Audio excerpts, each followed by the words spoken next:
Today we have as our guest Joe Lerangis.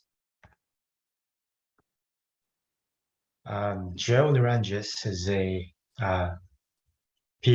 Doctor of Music Arts candidate and assistant conductor at Yale University. He has previously lived in Mongolia and has taught and also sang. And in the 2017 Universe Best Songs, I believe he was one of the best participants of the show. We will be hearing about Joe's research into Mongolian urtyn, which can be translated as the long song, a traditional form of Mongolian art and singing. And he will also be speaking about how urtyn contributed to creation of Mongolian choral and idiom. And Joe, why don't you take it away? Great. Well, thanks so much. I will give this entire presentation in English, but there's a lot in this presentation that's going to be a little bit trickier in terms of combining language from ethnomusicology, language from music analysis and music theory, and language from Mongolian studies. So in the Q&A, if anyone has any questions, I'll happy to take questions in English or Mongolian when we get there.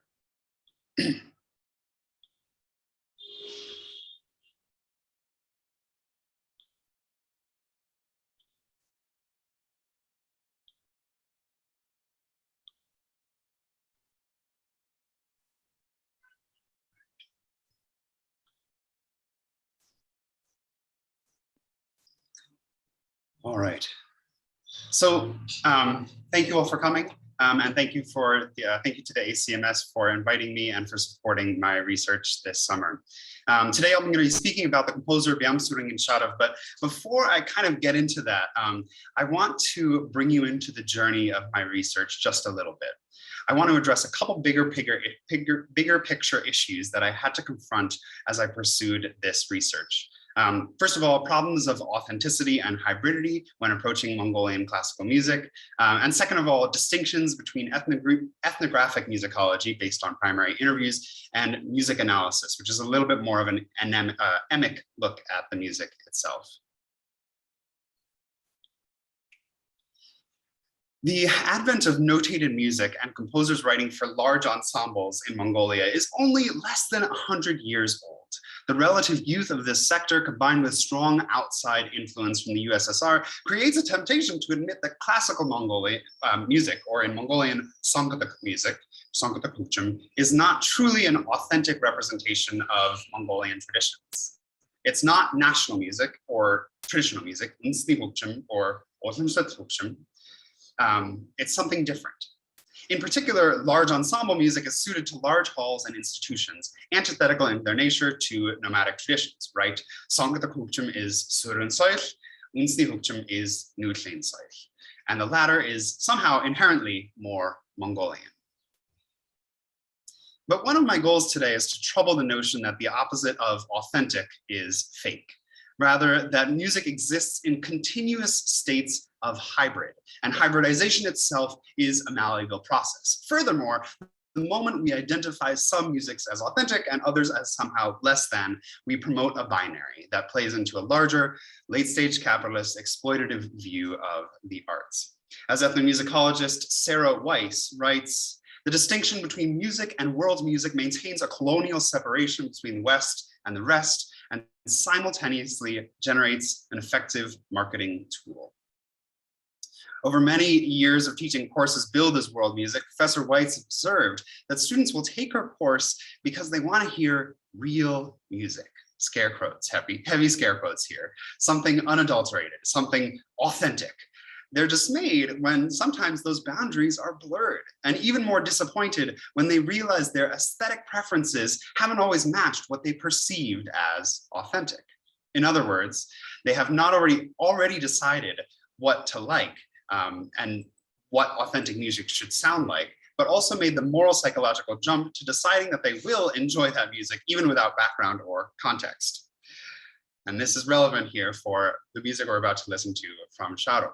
In reality, the case studies that Weiss brings up in her classes are intricately mixed, endlessly hybridized. So while this seems to have nothing to do with real or traditional Mongolian nomadic music, a closer look at Mongolian classical music, classical composers, and in particular Sharav, reveals ways in which these composers have not only accessed deeply Mongolian traditional tropes, but also transcended those ideas in some ways to form new musical landscapes.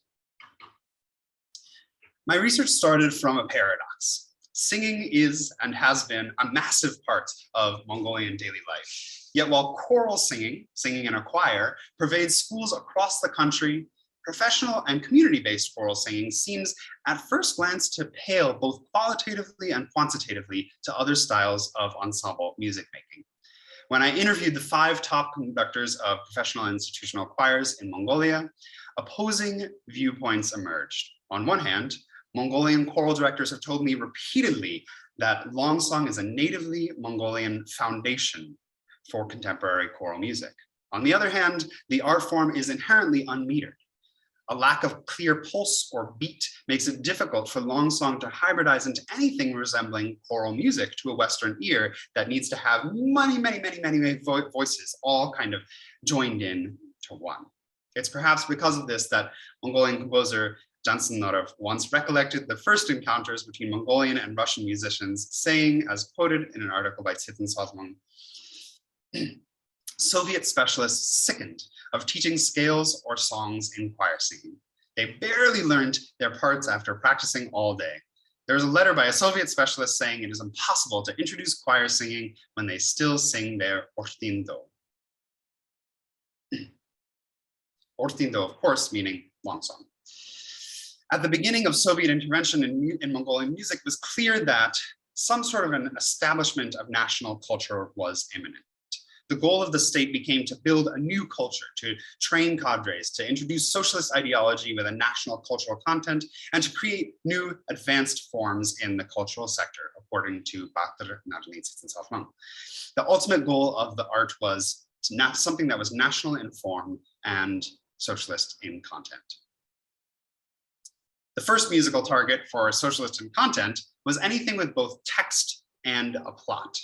Along these lines, the first Soviet-style choirs to appear in Mongolia served primarily to present nationalist songs such as Shiveyakt, and as training grounds for future opera soloists and choruses in the new opera house. Operas, of course, being things that inherently have a plot. The emphasis on any kind of music that had a plot or a libretto ensured the socialist content of the music being performed. Music for the first 2 Mongolian operas, Choral and were written collaboratively by Byambasurengiin Sharav and V. Smirnov, and both dealt directly with morally and financially corrupt nobility, getting their comeuppance at the hands of Mongolian common folk. Another Russian music pedagogue, F.I. Klieshko, arrived in Mongolia in 1942 to begin working with Mongolian singers, eventually establishing the first choir class, or Nerchtoni Enk. He traveled the countryside to try to figure out whether nomad children might be fit for classical singing using a variety of assessments, some less orthodox than others. One interviewee of mine informed me that Klieshko and his team would use a spoon to press down the tongue of herder children and stare down their throats as they sang. In 1947, Klieshko had established this group of new students and established the first department of choral studies at the Ulsiin Tuv Teatr. And in the next decade, Nandintsetsegen's 1951 opera, Zam, The Road to Happiness, and Simbingonchksanla's 1957 opera, Unang, made use of the developing abilities of the chorus. But Soviet-style operas were not national in form. The state soon embarked on collecting and codifying traditional music as well. In a 1956 edict, the Central Commission of the party stated that, quote, it is essential to inherit and apply the wealth of national music broadly, and immediately organized the campaign to study and revitalize historical records, scores, images, and other materials related to music in ancient Mongolia. Centrally dispatched groups of ethnographers would travel the countryside, collecting recordings of music as performed by the nomads. While this ultimately led to wealth of records of Mongolian musical traditions, it also caused the paring down of a lot of the diversity of Mongolian music. Some collected orchestral, for instance, were broadcast widely over national radio networks, while others were not. A select few were celebrated as something called Turmunkh, or national statehood long songs, and others were completely forgotten. As Carol Pegg notes, the dissemination of the new traditional music was carefully planned, and only a small number of traditional melodies and songs were allowed to be performed. They had to be relearned in the appropriate style, and key professional musicians and singers were selected to introduce national music to the people. The preservation of any cultural heritage in a top-down approach often leads to this mummification or museumification of these processes, but also, just as a taxidermist decides which version of an animal to stuff, the socialist ethnographers had complete control to decide on every piece of traditional music to let into their new traditional music canon. By dipping their hands into both pots of hybrid classical music and ethnographic study and preservation, the socialist regime was able to reach this dual goal of national cultural content and new advanced forms. But the hybridization, the actual mixing of those two sides of music was still limited. As Thyssen-Salzman notes, a crucial process of musical institutionalization was the establishment of folk ensembles designed to generate professionalization, standardization, nationalization, as well as this advancement of musical forms. Yet those ensembles didn't always succeed.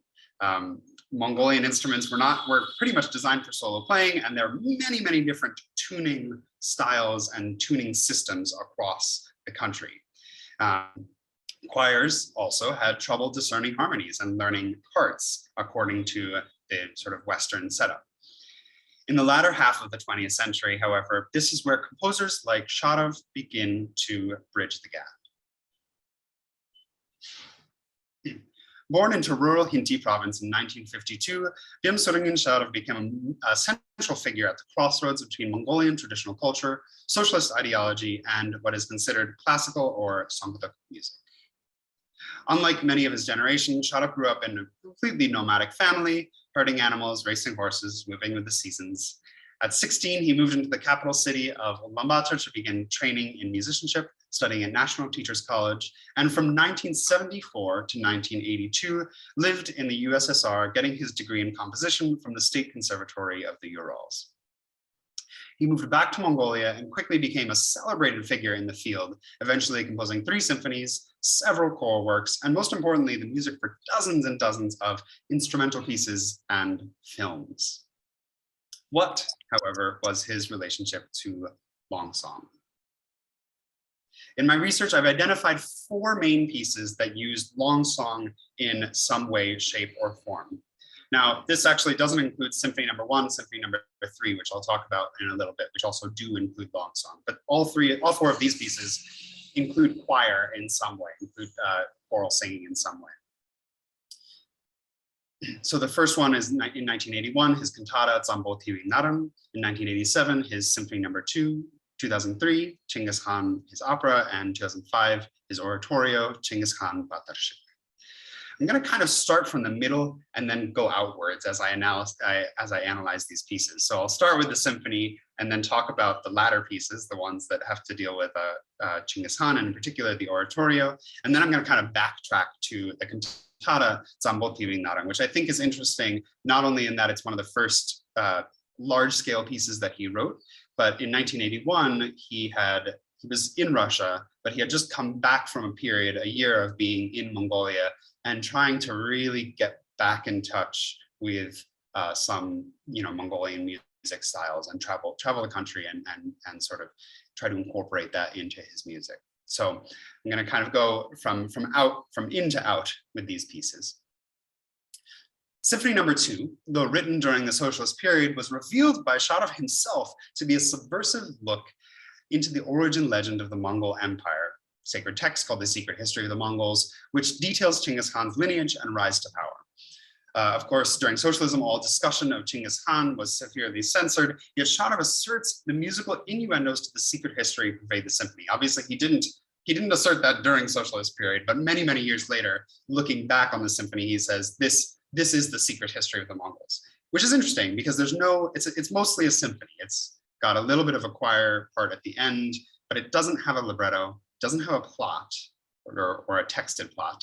But somehow he does say that it is a representation of the secret history of the Mongols. So my task was to try to figure out where that representation came from. What I realized from a close analysis of the symphony is that throughout the symphony, Sharav uses a number of abstract musical means to represent unity and disunity, calm and conflict. And there's a constant war between kind of the unification and disunification and calm and conflict. The symphony is generally made up of basically 5 elements, which you see written here. There are 3 elements that are sort of on the more warlike side and 2 elements that are more representative of peace and unity.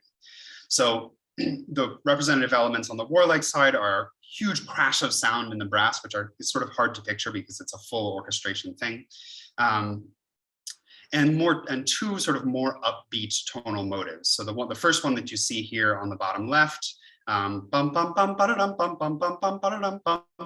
That motive is sort of the beginning of the war scenes that obviously they're not texted, but they're there. They're definitely sort of a warlike texture. And then once the war scenes get into motion, Sharav uses this motive all the way down here at the bottom that says vivace, bass clef, ba, ba, ba, ba, ba, ba, ba, ba, ba. And if you can know a little bit about music, you know that the bass clef is a very low timbre. It's very much at the bottom of the range. This is a full brass entrance. So it's almost like a full complement of bure or of tsor or something that's all playing this really low ba, ba, ba, ba, ba, sort of a warlike theme. These warlike themes compete against the themes that you see here at the top, which are not only representative of a more calm, peaceful texture, but also have more roots in long song. So the theme that you see at the very top, it's played in the flute and the oboe. And then the oboe kind of expands on that theme and creates almost sort of a song of itself with the same takluk, with the same ornamentation that you heard in the first one, going something like this.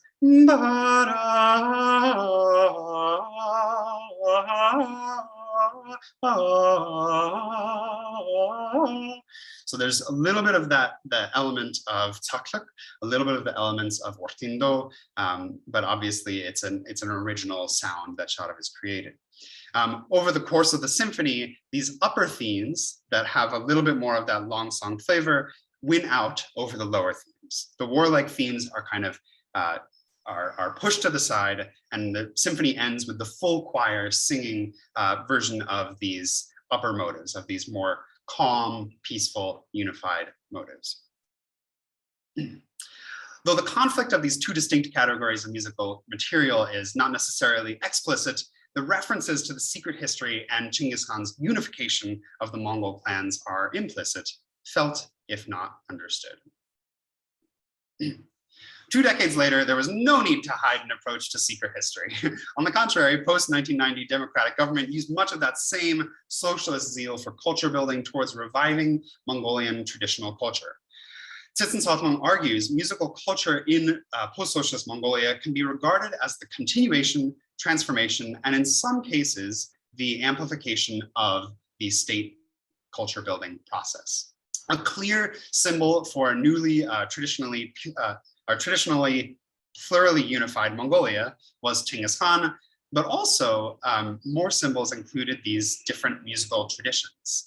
Mongolia's involvement in UNESCO led the government to prioritize codifying intangible cultural heritage, a phrase I think we've all heard, just as the socialist government codified art that was national in form.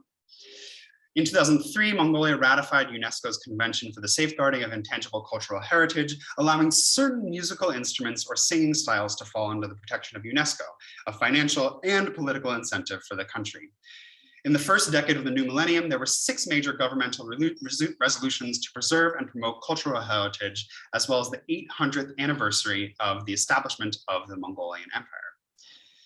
It was directly in the middle of this decade, a year before the Great Mongol Empire's octocentennial, that Sharav produced his oratorio, which you see here at the bottom, Chinggis Khan Batarshik. Both the oratorio and Sharav's opera from 2 years earlier deal directly with Chinggis Khan's life and conquest, setting up the conqueror as this messianic figure, sort of like a messiah, a savior whose rise was prophesied in the cosmos and who's unified the Mongolian people, saving them from strife of centuries of infighting.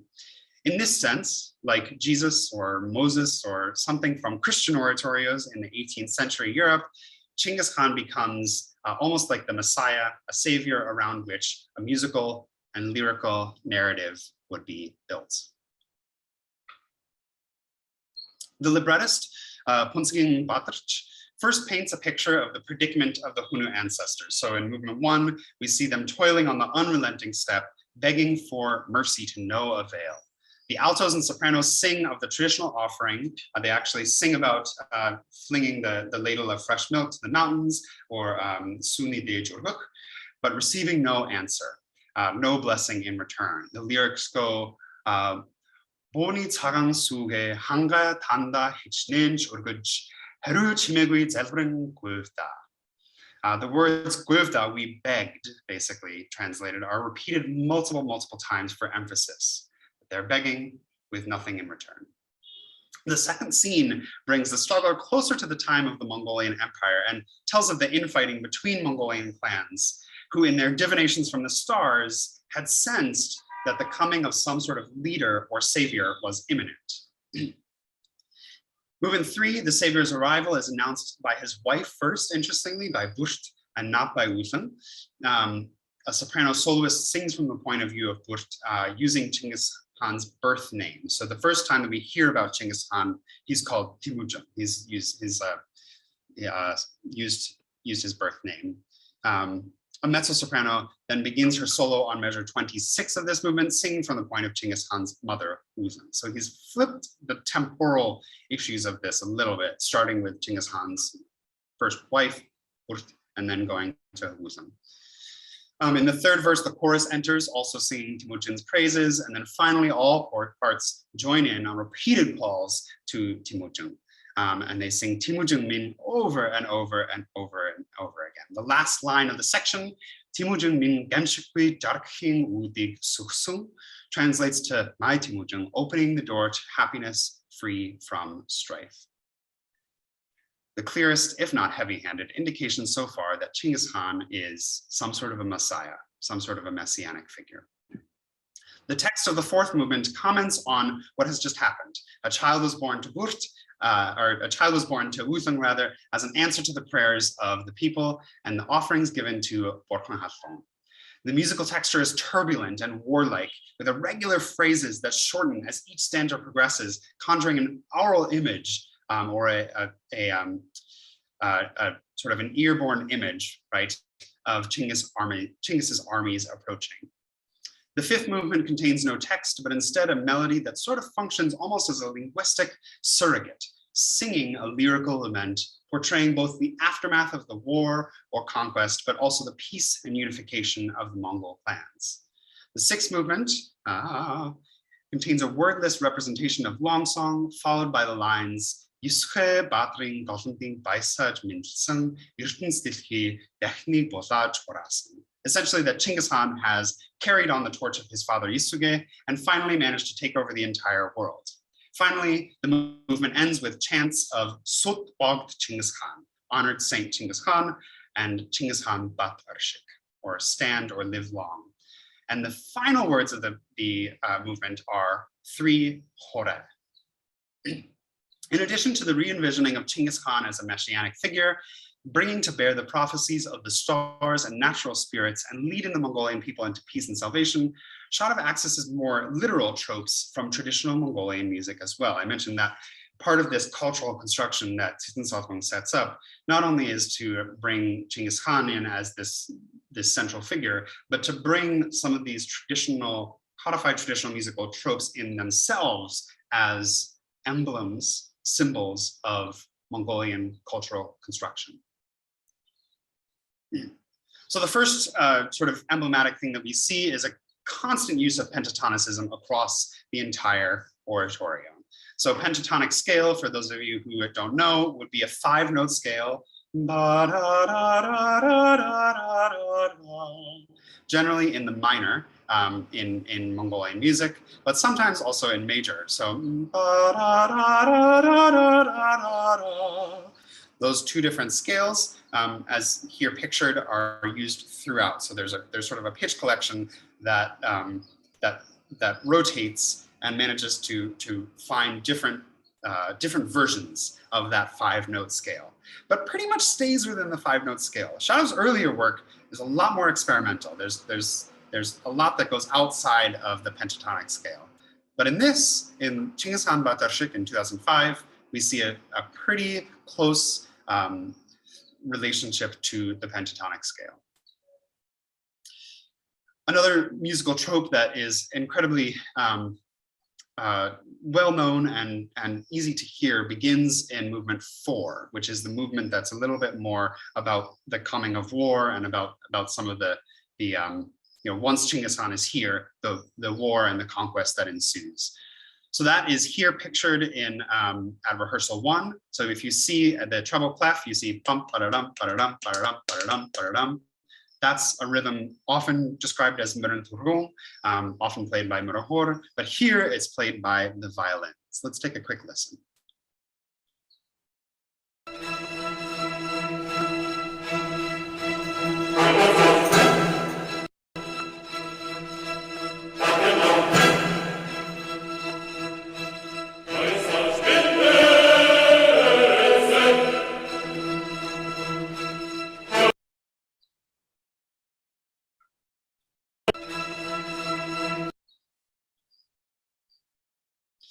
Another musical trope that comes in is this idea of sort of quick chanting, which can be a reference to a number of different things.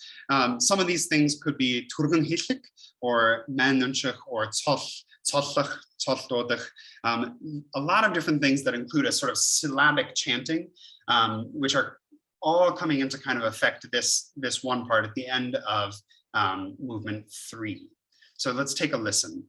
Generally, what you're going to hear is the choir singing "Itsik pingur urutu chers itgungatsara umuron Teatr, itgungatsara umuron Teatr," and then they repeat that same sort of 3-bar phrase over and over and over again, and it gets faster and faster and more sort of aggressive, dokshung, warlike.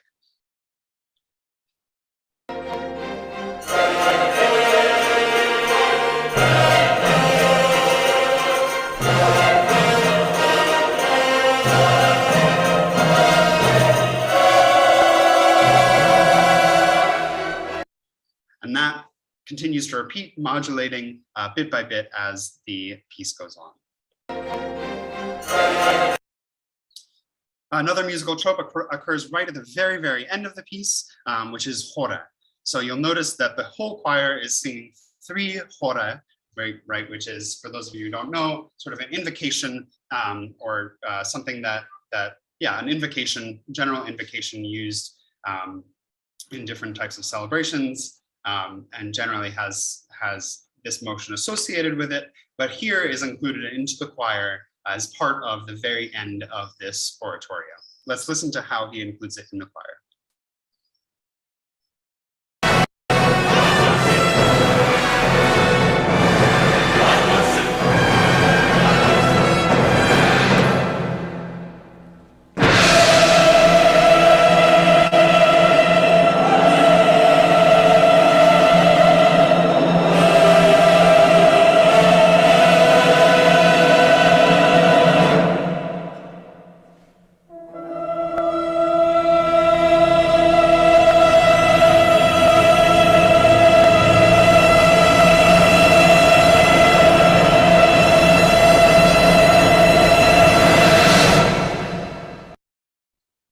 So you see the 3 hores, hore, hore, hore, and then just a long sustained ah at the very, very end.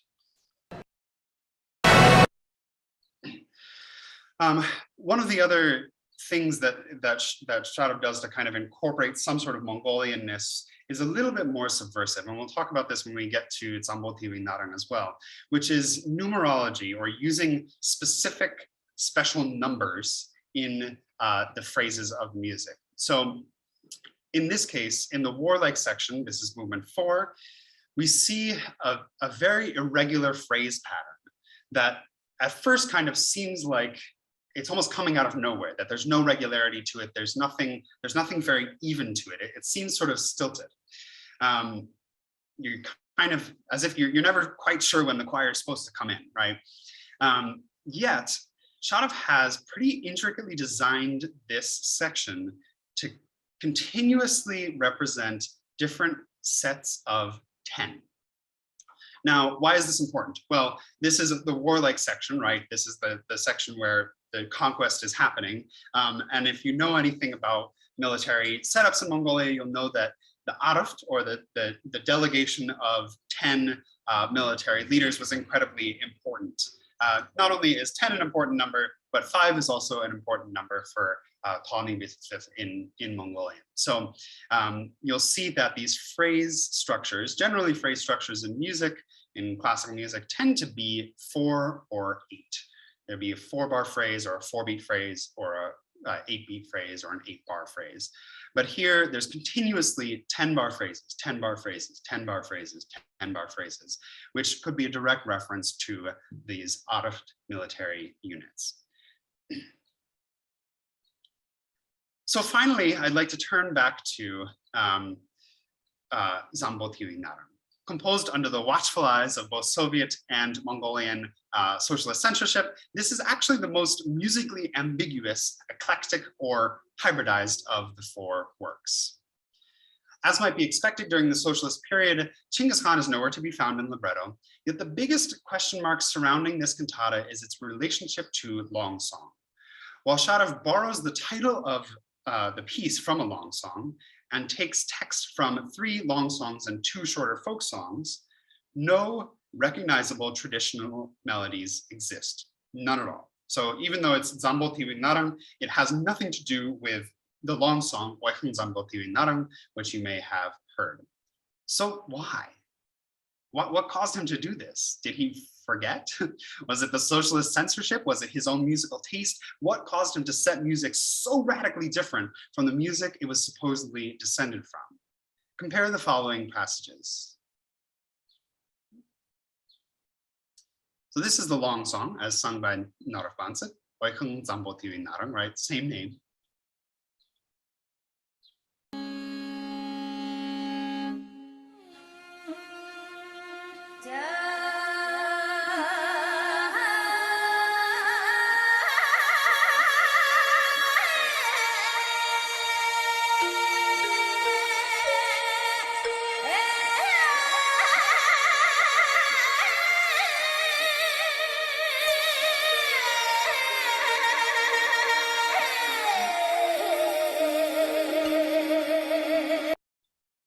We could definitely listen to that all day.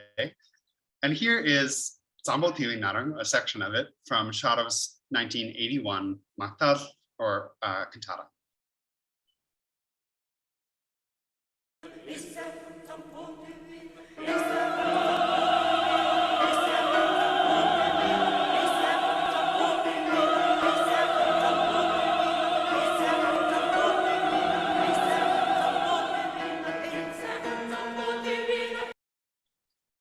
So clearly, these are not the same pieces of music. It's the same lyrics. If you'll hear in the chorus, they're saying in cahim Zambuu Tiviin Naran, in cahim Zambuu Tiviin Naran, and they do include the rest of the lyrics to Zambuu Tiviin Naran, but it is not the same as the long song. Why?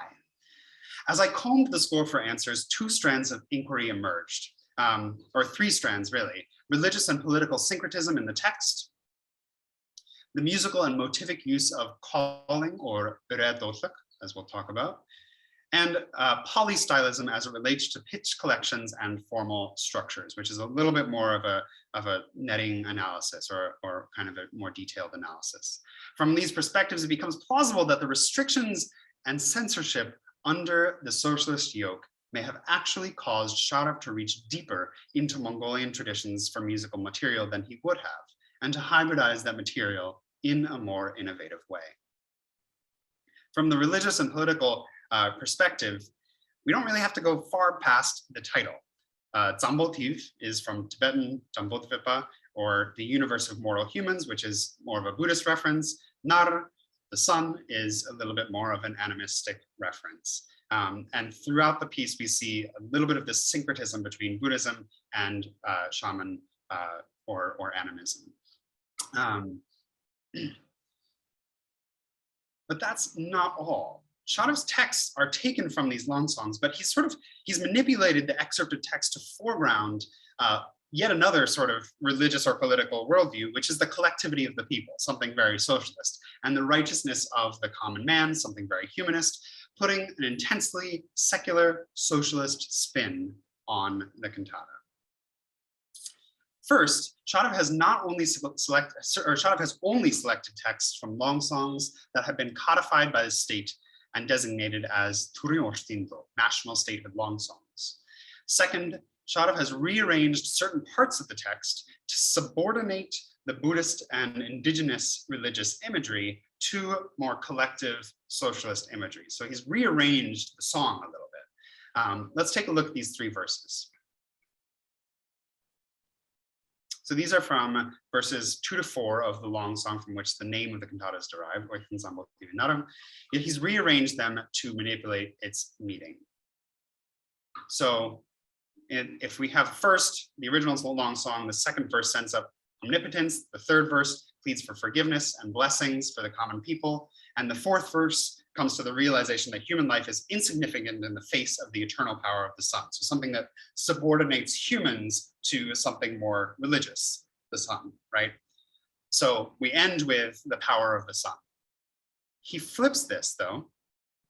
So now we have, we start with verse 4. Human life is futile and fleeting compared with the all-powerful sun, followed by a verse about the sun's power. And finally, verse 3 comes in, which is the verse that goes to the true hearts of the people. The final line about the sun's equal benevolence has been left out, which is also important. The focus is drawn away from a religious character of the sun or any sort of religious focus on the sun, and drawn to the pure-hearted, hardworking people instead of this omnipotent deity. So we've mixed three things here. We've mixed some Buddhism, some socialism, and some shaman-related beliefs. This still doesn't really answer the question of why none of these long song or folk melodies were used. As an example, I'll sing these words as they appear in the cantata as they appear in the original folk song, right? So we have Nandintsetseg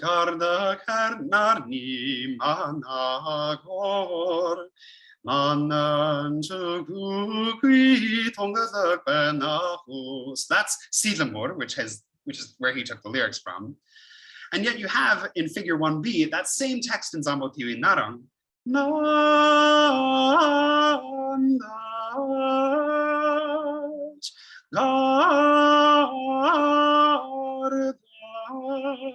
Much slower in a much different style. So where does the second melody come from? The answer may lie in an interview Sharav did in 2015.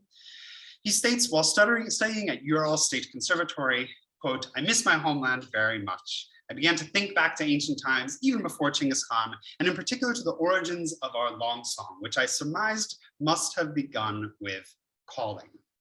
For this last word that I've translated as calling, Sharav uses the Mongolian word urtyn.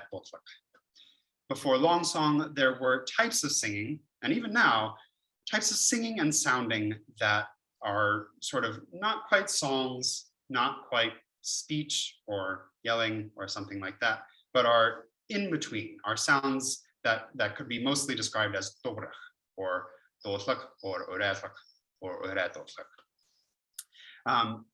Calling references can reference a lot of different things. The calling of Buddhist and pre-Buddhist mantra, calling upon nature spirits, calling to pacify or locate animals, like as when an animal goslach, when an animal rejects its child, and so on and so forth. Many different things that are related to nomadic culture. In particular, there's a certain type of calling called gingo, which is used by children to sort of invoke the god of the sun, asking blessings on their special friendship with horses, and especially before a race or as they ride their horses. So I won't necessarily play this, but gingo is, if you've ever heard it, is essentially long sustained notes with цахим and with going up and down, but only by a third and by a major second. So it generally sounds something,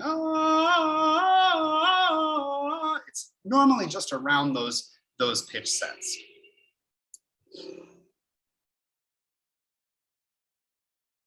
So with those musical ideas, with that gingo in your mind, let's turn back to the main melodic motive of Sharav's cantata.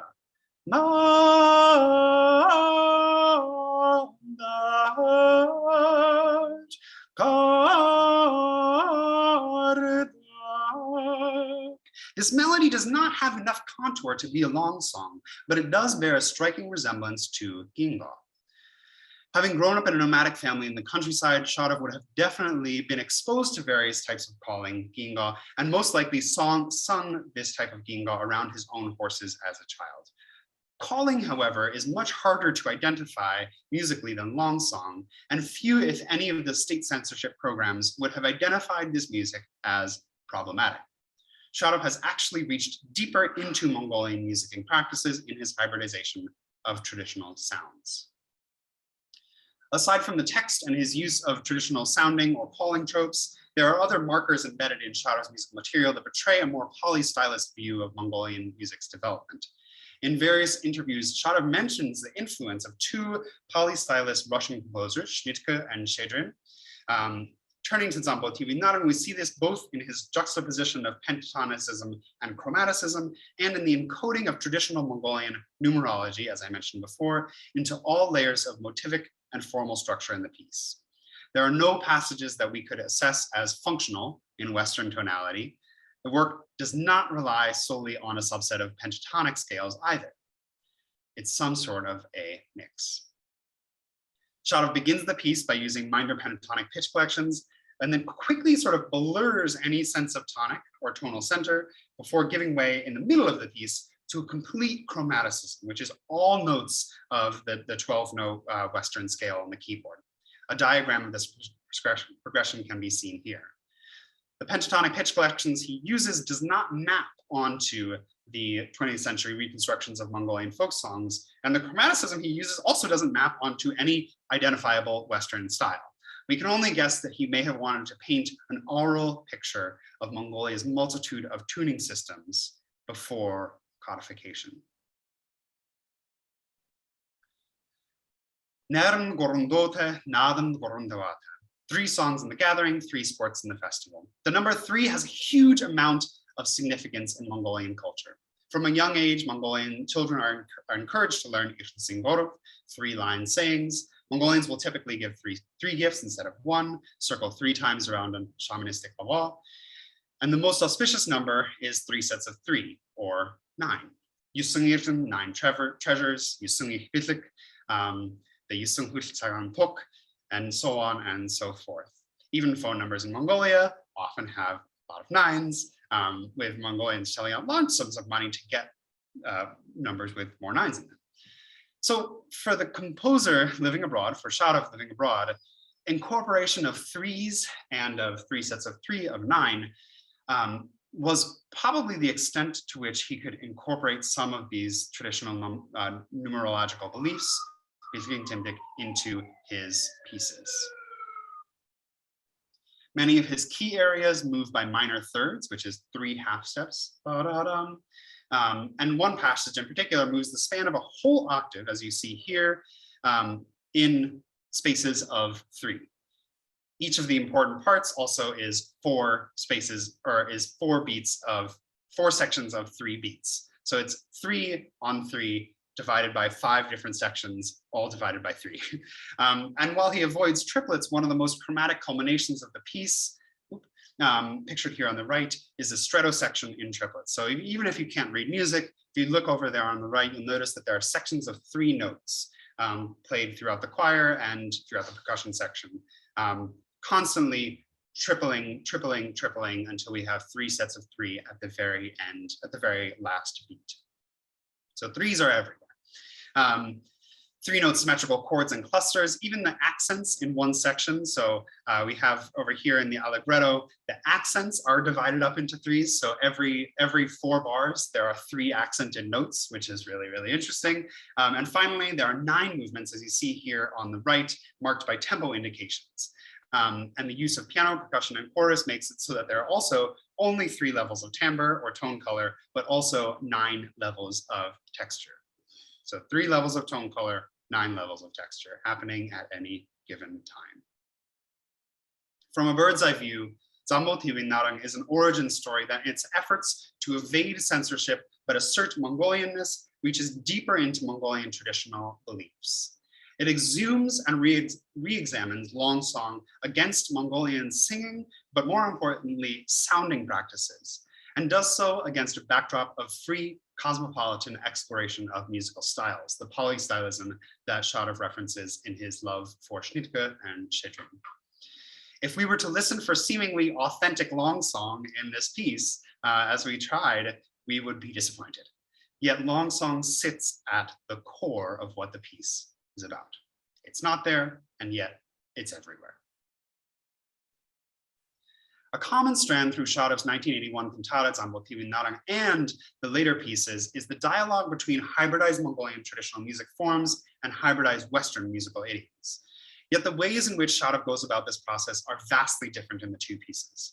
Zambuu Tiviin Naran acts as a deeper source for Mongolian music, the idea of calling, gingo, which would have flown under the radar of socialist censorship, but still asserts its place in the context of Mongolian music. Other subliminal ways of doing this include tying ideas of collectivity to Sharav's use of the text, juxtaposing pentatonic and chromatic sound worlds, and encoding Mongolian numerology, or numbers, into the piece.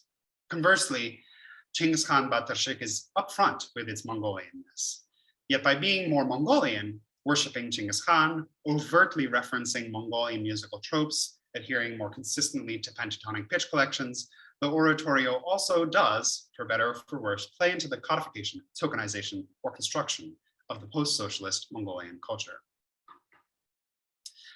So just a couple concluding words. Over this summer, part of what the ACMS has supported me with is continuing to broaden this research and to continue to kind of look at Sharav's work, particularly in 2 ways. My next couple of goals are to look at the reception history of these works. So to see when they were first performed, see if I can find any reviews, see if I can find any reactions of performers that were there at some of these first performances. These are incredibly difficult and these are difficult works.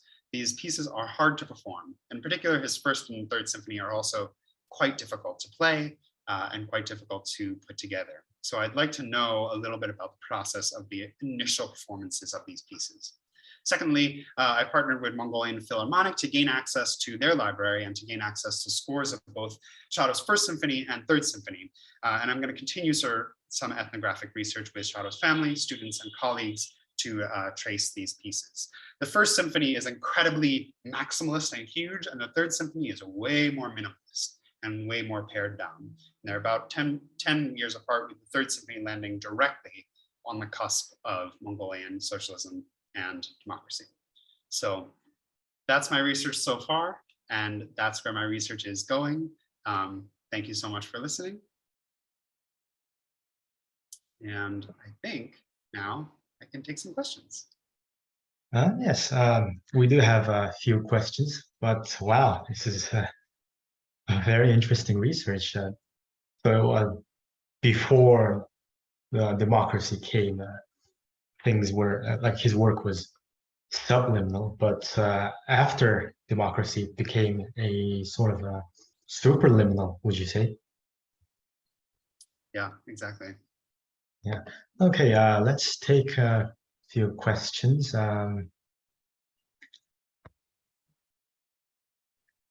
So the first question probably comes up a lot. How did you come to study Mongolian music?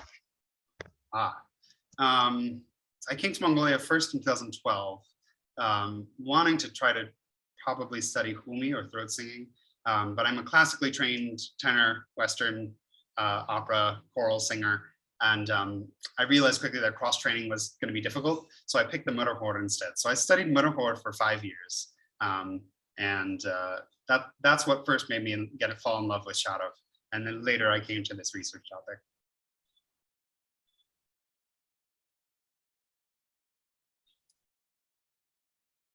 Okay, let's take the next question.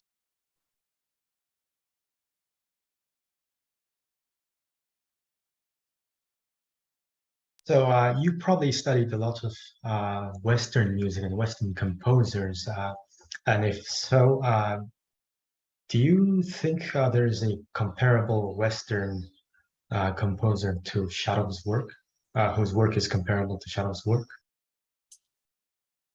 The short answer is no, and the long answer is yes. The short answer being no, mainly because I don't know of too many other composers in the West that had such a diverse trajectory of growing up in a society that was so antithetical to Turmunkh, right? To something that is classical music related, and then coming into the sort of cosmopolitan world, or coming into the more sort of modernized world rather. So that's a little bit tricky. It would be hard to find a composer that has gone through so many changes in the socio-political landscape that Sharav has. And then it's also just hard to find a composer that has written for as diverse ensembles, so from choral orchestral works to traditional music, traditional ensembles, but also traditional solo music. So that's tough. I think though, in idea, Stravinsky is a composer that I think is quite similar to some of the ideas that Sharav would have. So Igor Stravinsky, I don't know, I also just love that composer. So I think there are some comparisons there, but they all have holes anyway. Yeah, an interesting note. Maybe some composers from post-communist space could also compare, especially in Eastern Europe. Yeah, Sofia Gubaidulina would be a really good example. That was the other one that came to mind. Again, somebody who had straddled the boundaries of, she's actually Tatar, she's ethnically a Tatar in Russia. And she has also straddled the boundaries between being a Dagestan, being an ethnic minority, and being Russian, but then also socialist into post-socialist. That's very interesting. Let's take the next question.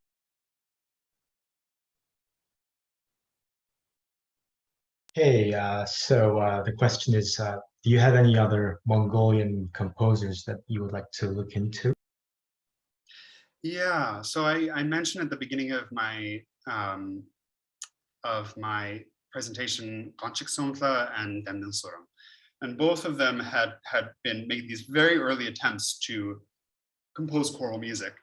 So I think my next kind of steps are to at least do a little bit of a cursory glance at the choral writings of Conductor and Nandintsetseg, and sort of see what they were all about and see how they might have affected Sharav too.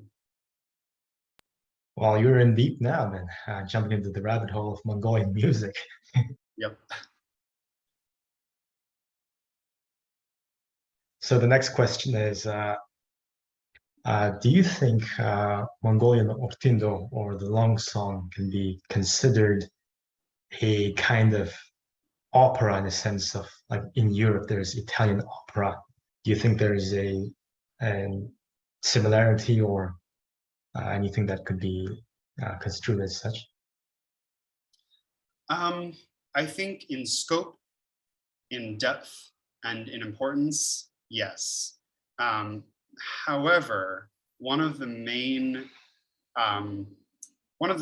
aspects of opera, of modern opera, is that it has a robust set of institutions that support it financially in Europe and the Americas. So opera is still sort of this pinnacle of art, and it is people fling money at it. I mean, millions and millions of dollars are poured into opera productions in Europe and the Americas, which is also to say that if we consider orchestral to be something along the lines of opera, then could we have a financial and a robust political and social support for something like orchestral? Would people buy subscriptions of monthly tickets to go see orchestral performances? That's a question to be asked, right? Yeah, certainly, it's something to ponder.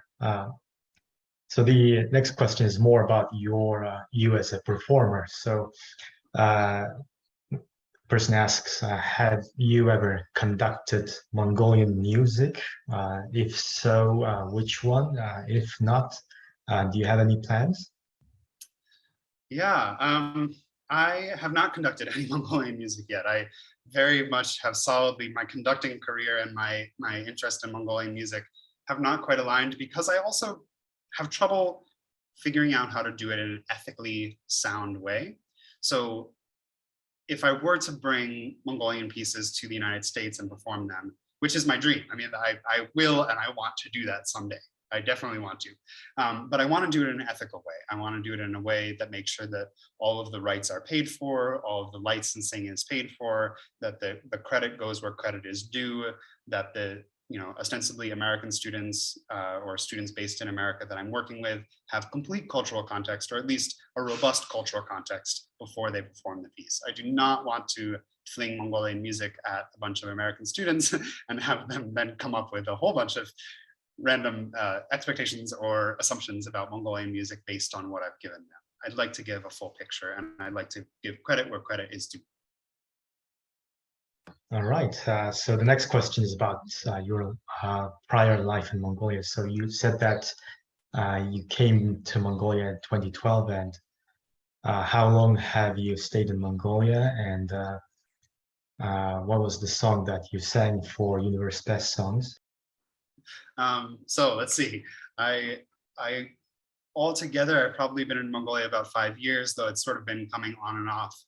Mainly, my job in Mongolia was working at American Center for at the American School of Ulaanbaatar as their music teacher, establishing orchestra, band, and choir. So we had a whole bunch of different music programs there, mostly Western. And so yeah, around 5 years altogether. And my initial song that went viral over Universe Best Songs was Turmunkh. So that was one of the first songs that I had learned ever when I came to Mongolia, taught to me by a friend of mine, who's still a close friend to this day. And so that was a song that was super close to my heart. And I felt that I had to sort of come out of the gate with that one. And then, of course, as the rounds went on, as I got to the final round, there were many, many different Mongolian songs, but Turmunkh was the first one.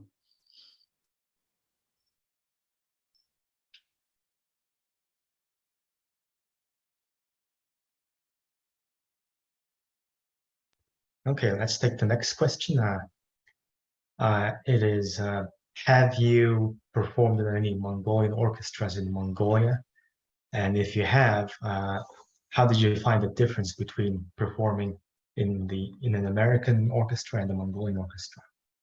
I haven't performed with any Mongolian orchestras. Again, it's a dream of mine. It's something that I hope to do, is to sort of bridge performance and research. But I'm a kind of person who very much abides by Yarostarang.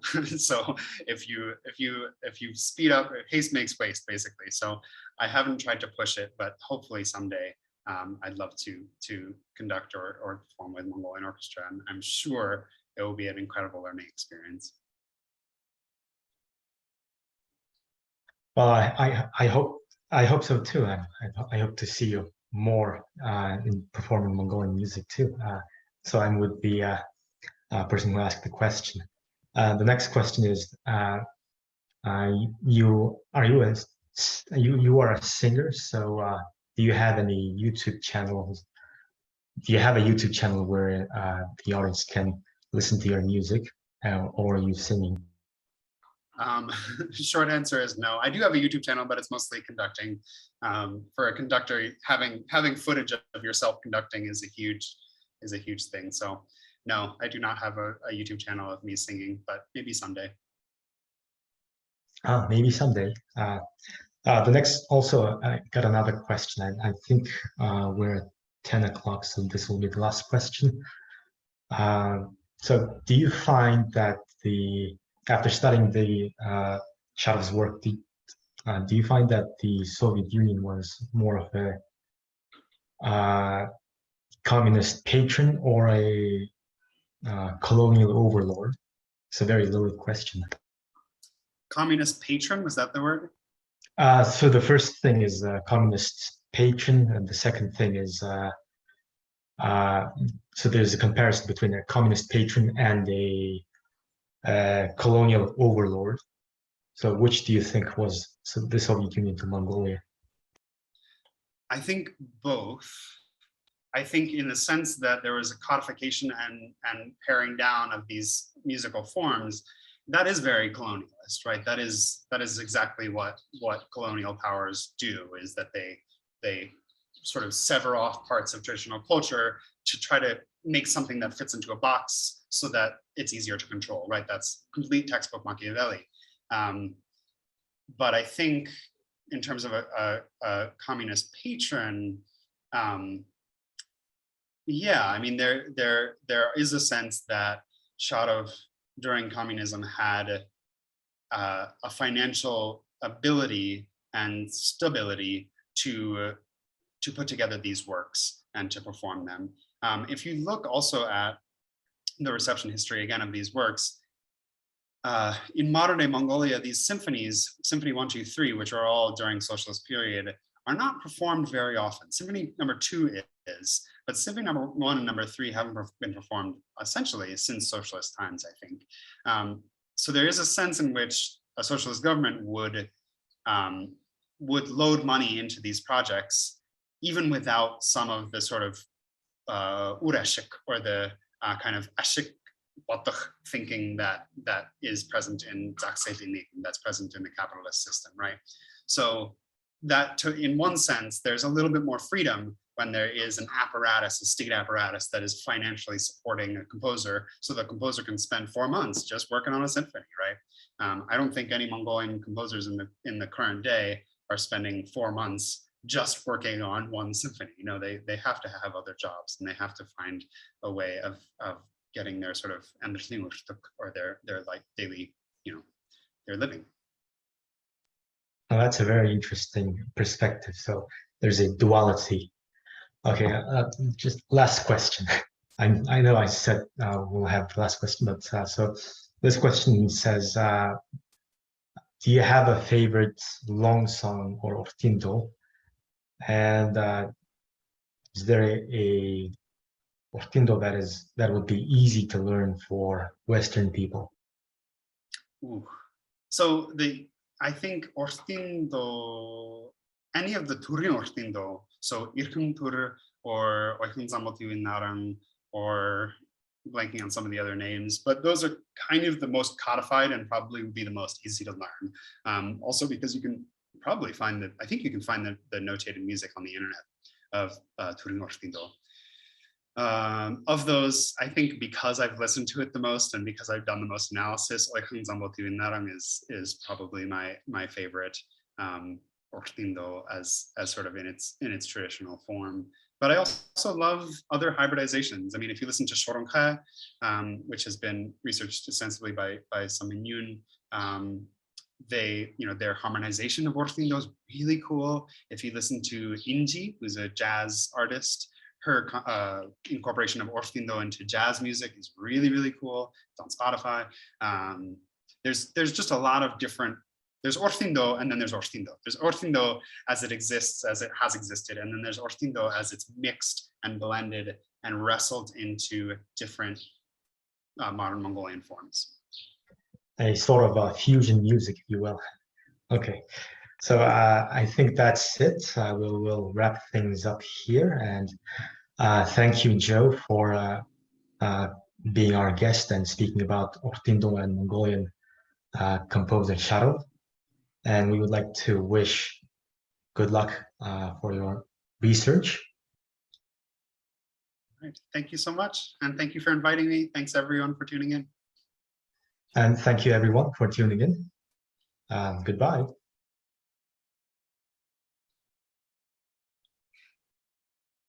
그